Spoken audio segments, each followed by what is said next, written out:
droogte het boere in die Vrystaat en Noordwes die swaarste getref. En die mees onlangse oeskatting van 7 miljoen ton mielies is maar die helfte van wat dit in die 2013-2014 oesjaar was. Landbouers in die Oos-Vrystaat boer met onder meer appels en aardappels.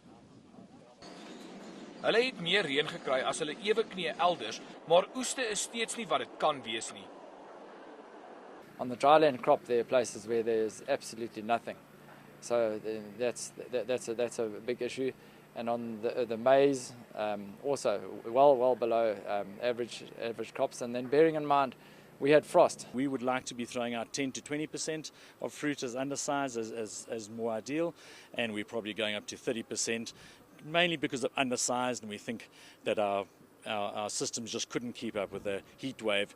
Heat wave and just not enough rain. Vrystaat Landbou doen wat hy kan om boere deur die winter te help.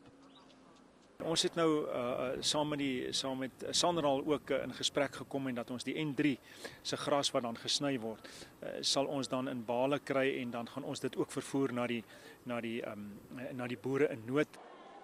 Maar daar is nie net slegte nuus nie. As jy regtig na die landbou as 'n geheel gaan kyk, geen wanhoop nie.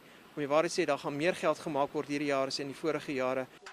Hy sê weens kospryse wat styg en 'n kleiner aanbod maar groot aanvraag na sekere produkte, kan boere wat wel die produkte verskaf, dis finansiëel baie goed doen.